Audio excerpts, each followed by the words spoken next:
무거운 짐진 자들아 다 내게로 오라. 내가 너희를 쉬게 하리라. 나는 마음이 온유하고 겸손하니 나의 권위를 메고 내게 배우라. 그리하면 너희 마음이 쉼을 얻으리니 이는 내 멍에는 쉽고 내 짐은 가벼움이라 하시니라. 아멘. 할렐루야. 앞뒤 잡고 인사하겠습니다. 주님 앞에서 쉼을 얻읍시다. 다시 한번 인사합니다. 잘 되고 있습니다. 더 잘 될 것입니다. 예수님께서는 인생의 수고와 무거운 짐 때문에 내적으로 외적으로 압력과 압박과 짓눌림을 받아서 고통스러워하는 사람들을 품으시고 쉼을 주실 수 있다라고 지난주에 말씀을 드렸습니다. 예수님께서 사람들을 품고 쉼을 줄 수 있는 이유는 29절 말씀에서 예수님의 마음이 온유하고 겸손하기 때문이다 라고 말씀을 드렸습니다. 지난주에는 겸손에 관한 말씀을 드렸습니다. 예수님의 겸손은 자신을 비우고 낮아지심인데 이 겸손은 관념적이거나 지식적인 것이 아니라 직접 몸소 실질적으로 경험하신 겸손이라고 말씀을 드렸습니다. 예수님은 어떤 분이십니까? 태초 이전부터 계셨던 영원하신 분, 하나님과 함께 천지를 창조하셨던 창조주, 지금도 시간과 역사와 우주 만물을 섭리하시는 주인, 섭리자이시고 하나님과 동등하신 삼위일체 하나님이시며 예수님은 참 빛이시고 참 목자이십니다. 그런데 그 모든 영광과 권위와 능력과 존귀함을 버리시고 직접 몸소 사람의 몸으로 이 땅에 오셨습니다. 이 땅에 사람의 몸으로 오신 이후에 사람들이 경험하는 모든 삶의 고통을 경험하셨습니다. 심지어 죄의 형벌과 고통과 심판과 저주와 죽음까지 주님은 경험하셨습니다. 예수님은 모든 영광을 버리고 몸소 인간이 경험할 수 있는 최악의 상황들을 다 경험하셨습니다. 그래서 예수님의 겸손은 관념적이거나 지식적인 것이 아니라 몸소 체험한 경험적 겸손이라고 말씀을 드렸습니다. 이러한 사실은 예수님께서 직접 몸소 체험적으로 인생의 수고와 모든 무거운 짐을 경험해 보셨다는 것은 사람들의 수고와 무거운 짐을 가장 정확하게 아신다, 가장 확실하게 잘 아신다는 것을 설명하고 있는 것입니다. 그렇기 때문에 사람들을 품을 수 있고 사람들의 수고와 무거운 짐에 대한 가장 적절한 처방을 하여서 쉼과 안식과 평안과 행복을 주실 수 있게 되는 것입니다. 이 예수님께서 사람들을 초대합니다. 29절 말씀에 28절 말씀을 같이 한번 읽어보겠습니다. 28절입니다. 수고하고 무거운 짐진 자들아 다 내게로 오라. 내가 너희를 쉬게 하리라. 예수님의 초대를 보십시오. 아무런 조건이 없습니다. 까다롭거나 복잡하거나 어려운 것이 없습니다. 매우 쉽고 매우 단순하고 매우 간단합니다. 어떻게 하면 됩니까? 예수님 앞에 그냥 나아가기만 하면 됩니다. 예수님의 부름에 응답하여 나아가기만 하면 되는 것입니다. 여러분 언제나 예수님의 부름 앞에 나아가셔서 예수님 품에 안길 수 있기를 축원합니다. 여러분이 예수님 앞에 나아가면 어떠한 상황에 처해 있다 할지라도 예수님은 여러분을 품으신 예수님은 여러분을 가장 정확하게 잘 알고 계시기 때문에 여러분의 눈물도 닦아주게 될 줄로 믿습니다. 근심도 걷어내어 주시게 되는 것이고 아픔도 치료해 주시게 되는 것이고 고통과 시험을 이길 수 있도록 강하게 만들어 주시는 것입니다. 죄에서 자유하게 하시고 연약함을 강하게 하시고 여러분의 삶에 참된 쉼을 예수님이 주실 수가 있는 것입니다. 그러므로 이제 2014년을 시작하면서 우리가 어디로 나아가야 됩니까? 예수님의 품으로 나아가야 할 줄로 믿습니다. 예수님의 품에서 2014년 쉼을 얻으시고 승리할 수 있기를 축원합니다. 그리고 우리의 삶 가운데도 예수님처럼 겸손함이 있어서 우리를 비우고 낮아지게 함으로 세상을 품고 사람을 품는 삶을 살 수 있기를 예수님 이름으로 축원합니다. 오늘은 온유에 대해서 말씀을 드리려고 합니다. 온유함이 세상을 품게 되는 것입니다. 한번 따라하겠습니다. 온유함이 세상을 품습니다. 예수님께서 사람을 품으시고 세상을 품으신 두 번째 이유는 예수님의 온유하심 때문입니다. 온유의 성경적 뜻을 먼저 한번 살펴보겠습니다. 이 온유라는 단어의 헬라어 의미는 이런 의미입니다. 야생마처럼 거칠고 난폭한 성품이 잘 길들여져서 따뜻하고 부드럽고 친절한 성품으로 변화된 상태, 혹은 사자나 호랑이나 곰이 잘 길들여져서 사납고 포악한 야생의 성질은 다 죽어버리고 가냘픈 여자 조련사가 채찍을 가지고 그를 명령할 때에 그 가냘픈 여자 조련사의 조정에 따라서 고분고분해지는 상태, 재주를 부리는 상태, 순종하는 상태를 온유하다라고 성경에서는 설명하고 있습니다. 그러므로 온유하다라는 단어의 의미는 유약하거나 비굴하거나 할 말도 제대로 못하거나 무기력하다 이런 뜻이 아닙니다. 온유는 굉장히 힘이 있고 능력이 있고 권세가 있고 야생적 성질을 갖고 있지만 잘 길들여지고 잘 훈련되어지고 잘 다듬어져서 한없이 부드러움, 한없이 따뜻함, 친절을 베푸는 그 성품을 온유하다, 온유라고 말을 하게 되는 것입니다. 힘이 있습니다.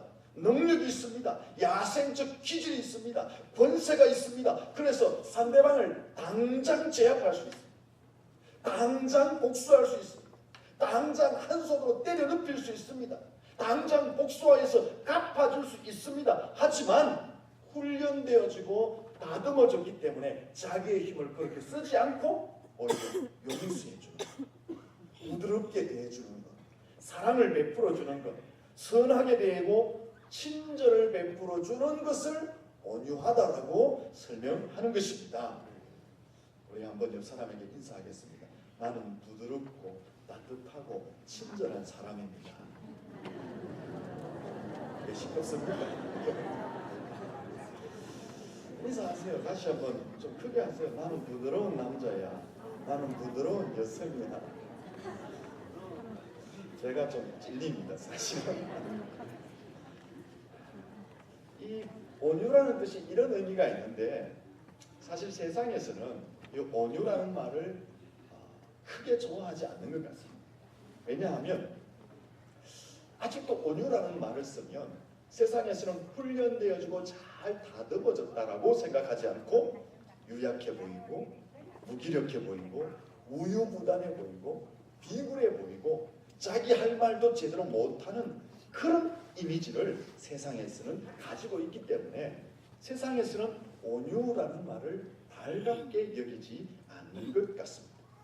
그리고 세상에서는 이런 이미지를 가지고 있으면 치열한 생존 경쟁에서 적자 생존의 세상에서 거친 세상에서 살아남을 수 없다고 여기기 때문에 이런 온유라는 것을 마음으로는 동경하지만 실제로는 탐탁치 않게 생각하더라라는 것입니다.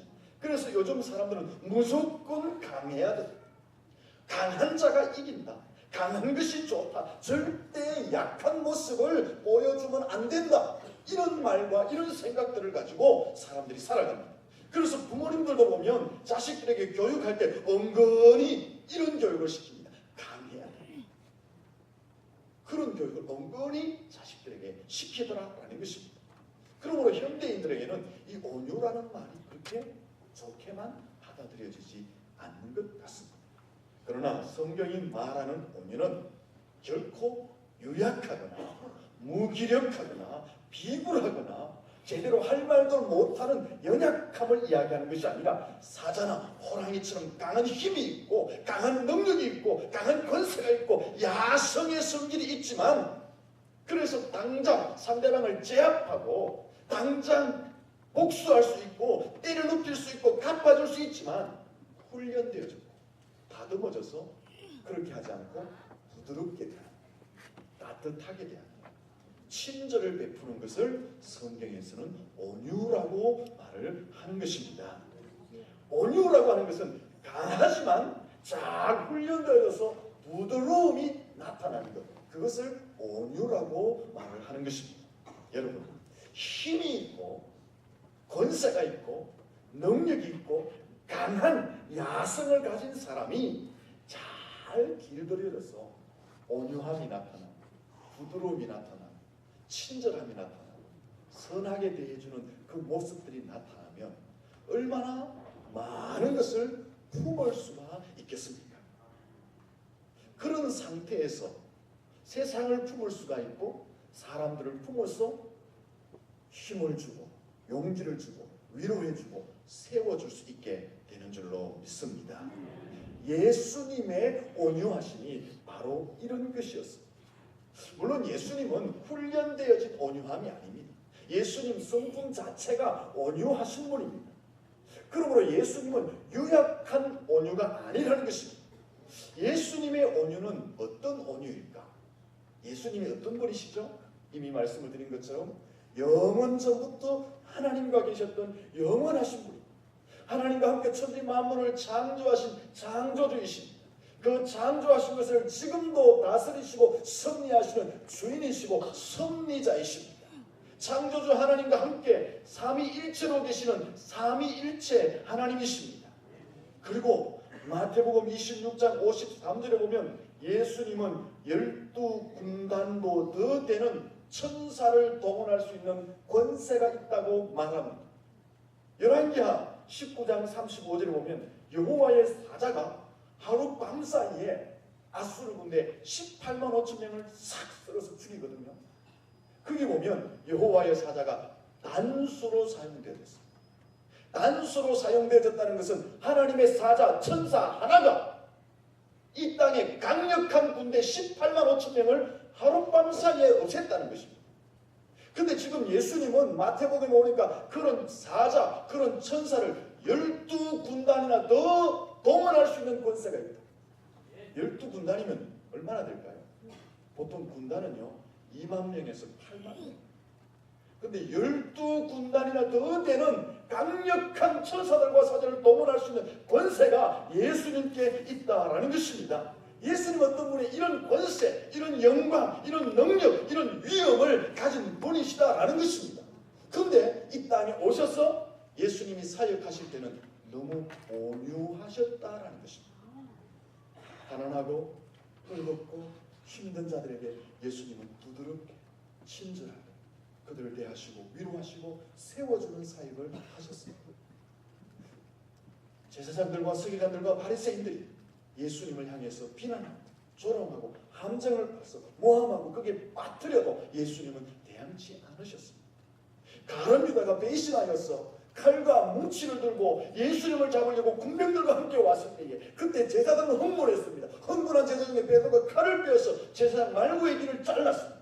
그 자른 길을 들고 예수님은 이것까지 참으라고 예수님은 온유함으로 대해주셨습니다.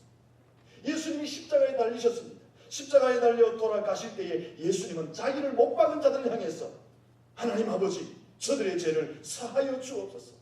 저들이 하는 짓을 알지 못하나이다 라고 기도해 주시 예수님의 온유하신 모습이 십자가에서 극형을 당하는 중에도 나타나셨던 것입니다.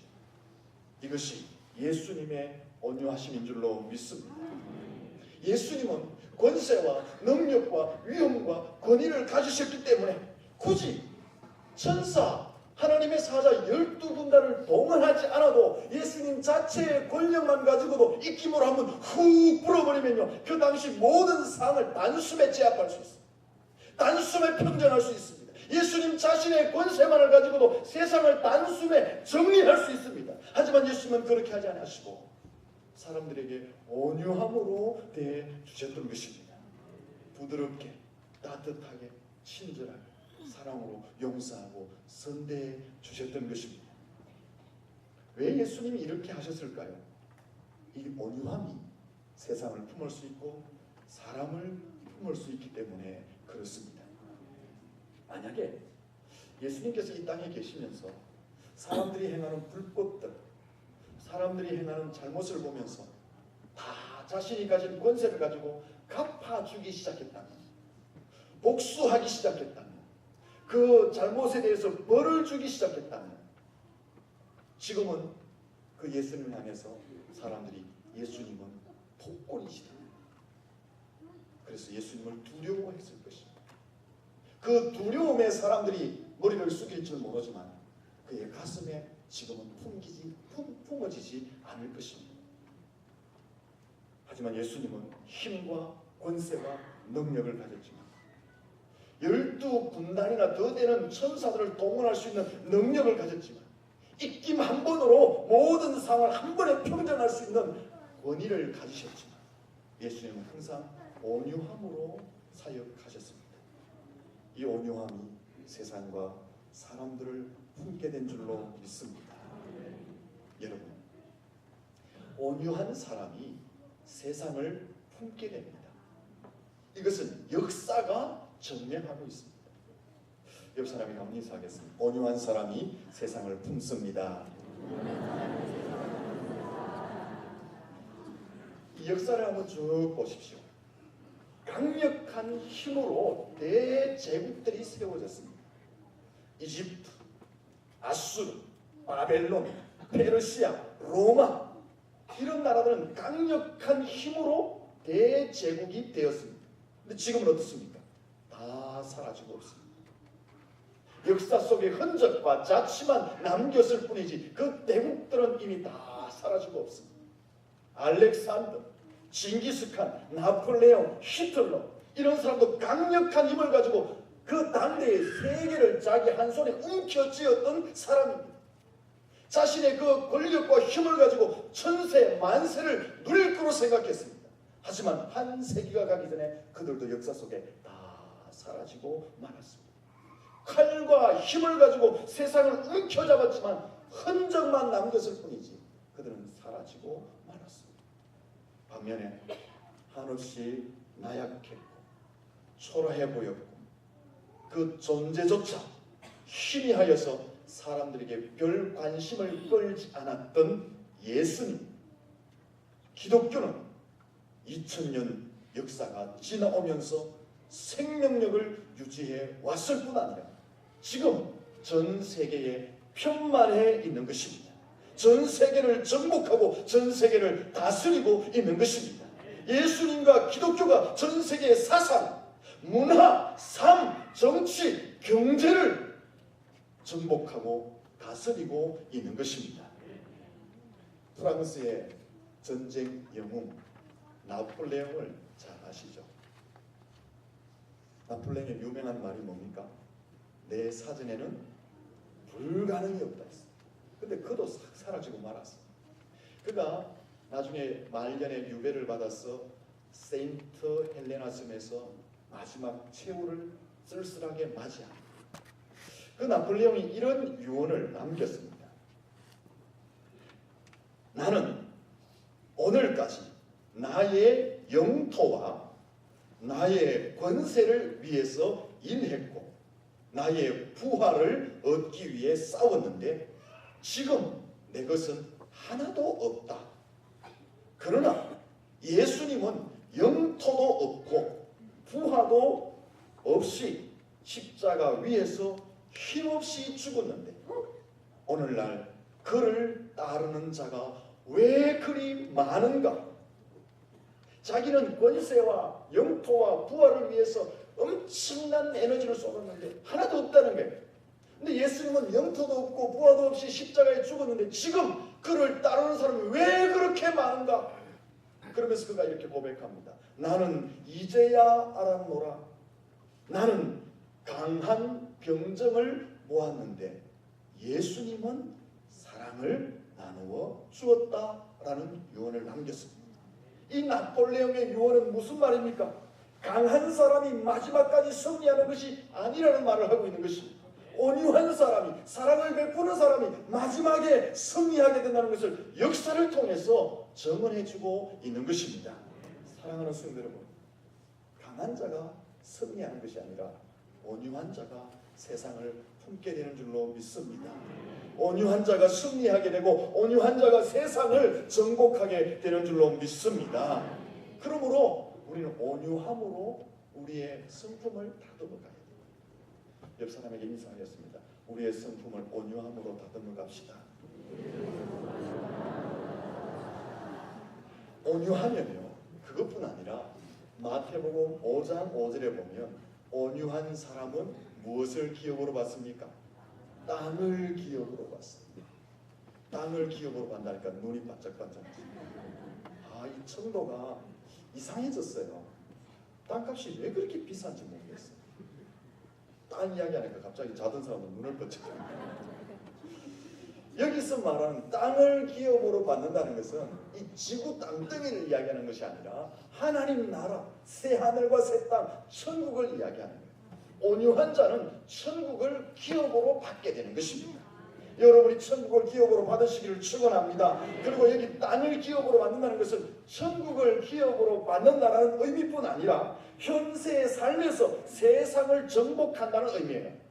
세상을 정복한다는 것은 온유한 사람이 세상의 문화, 세상의 가치관, 세상의 정치, 세상의 경제, 세상의 삶의 방식을 정복하고 바꾸어가는 힘을 발휘하게 된다는 것을 말씀하고 있는 것입니다. 다르게 표현하면 온유한 사람이 세상을 품고 세상을 바꾸어간다. 온유한 사람이 영향력을 끼치는 삶을 살아가게 된다는 것입니다. 강한 사람이 세상을 바꾸는 것이 아니라 온유한 사람이 영향력을 끼치고 세상을 품고 변화시킨다는 거예요. 우리 모든 성도님들이 이 온유하여서 천국을 기업으로 받을 뿐 아니라 세상의 문화와 가치를 바꾸어가는 능력 있는 삶을 사시기를 축원합니다. 세상의 땅을 많이 차지하는 것도 중요하지만 이 온유에서 하나님이 주시는 이 땅을 기업으로 누릴 수 있기를 축원합니다. 그리고 이 온유하면요, 어떤 복이 임하느냐? 화평과 평안의 복을 누리게 됩니다. 온유하면 세상 누구도 줄 수 없는 것, 세상 누구도 빼앗아갈 수 없는 하나님의 평안을 누리게 될 줄로 믿습니다. 시편 37편 11절에 온유한 자들은 땅을 차지하며 풍부한 평화를 화평을 즐거워하리로다 라고 말했습니다.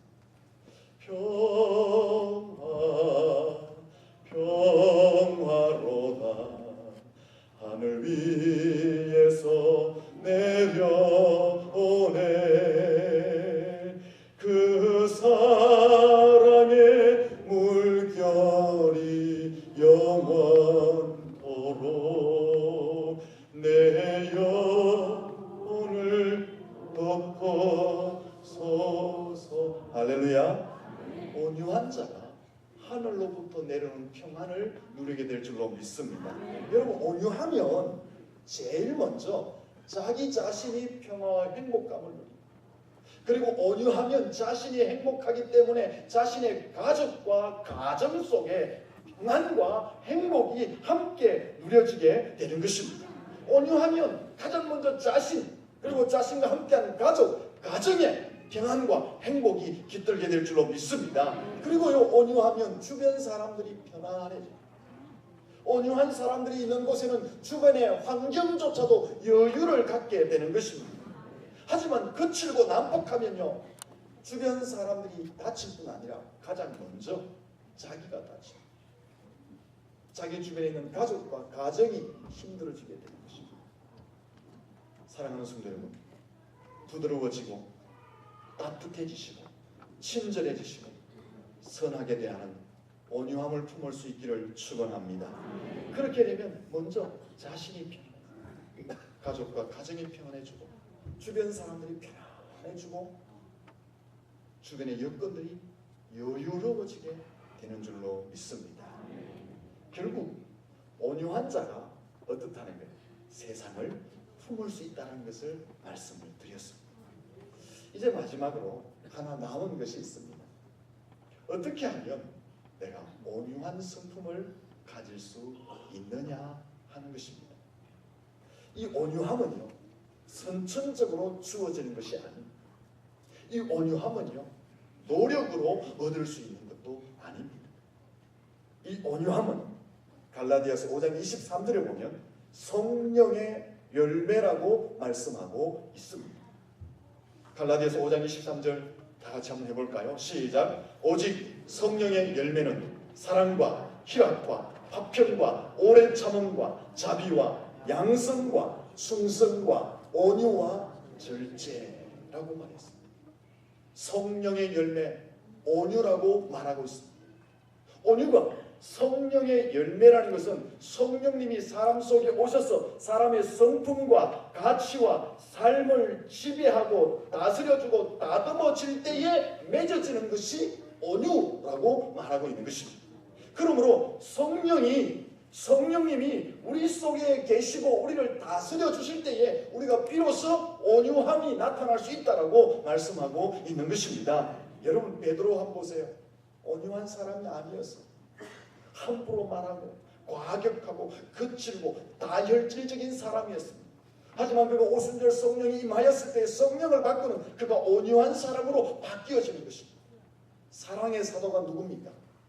사도 요한이잖아요. 사랑의 사도가 아니었습니다. 이 요한도 급한 성격을 가졌던 사람입니다. 하지만 그가 성령을 받은 이후에 사랑의 사도로 온유한 사람으로 바뀌어지게 되었다라는 것입니다. 우리 솔직하게 한번 생각해 보십시오. 대부분 사람들은 본질적으로 온유하지 못합니다. 여러분 스스로 여러분 성격을 한번 생각해 보십시오. 과격한 면이 있고 거친 면이 있고 난폭한 면이 있습니다. 과격하거나 거칠거나 난폭한 면이 없는 사람은 반대로 어떤 성격이 있어요? 쪼잔한 성격이 있어요. 잘 삐칩니다. 조그마한 일에도 상처를 받습니다. 근본적으로 보면 온유한 성격을 가진 사람이 하나도 없습니다. 이런 성질은 사람의 노력으로 고쳐지는 것이 아닙니다. 오직 성령이 지배할 때 난폭함을 짓누르게 되고 우리의 약한 마음을 세우게 되어서 온유함의 열매를 맺게 될 줄로 믿습니다. 그러므로 우리가 간절히 사모해야 될 것은 내 속에 성령이 충만히 임하도록 그 사모함이 있어야 하는 것입니다. 성령이 내 속에 임하셔서 내 성품과 내 가치와 내 삶을 지배하시고 다듬어 달라고 사모하고 기도해야 하는 것입니다. 그 성령님이 내 속에 오셔서 나를 다스려 주실 때에 비로소 내 삶에 온유함이 드러납니다. 거침이 사라지게 됩니다. 약함이 다시 세워지게 되어서 내 삶에 온유함이 나타나게 되는 것입니다. 사랑하는 성도 여러분, 늘 성령을 사모하심으로 성령의 지배를 받으시고 그 성령 안에서 여러분의 삶에 온유함이 드러날 수 있기를 축원합니다. 이 온유함이 있을 때에 가장 먼저 행복한 사람이 자기 자신입니다. 그리고 자기 자신을 통해서 가족들과 가정이 행복함과 평안을 누리게 됩니다. 그리고 이 온유함이 성령을 통해서 나에게 드러날 때 비로소 나의 주변의 사람들이 편안해지고 주변 환경들이 여유를 누리게 됩니다. 결국 그것은 내가 세상을 품고 있다는 것을 말씀해 주는 것입니다. 성령 안에서 여러분이 다스림을 받고 온유함으로 변화되어지고 세상을 품고 세상을 변화시키는 사람들이 되시기를 예수님 이름으로 축원합니다. 기도하겠습니다.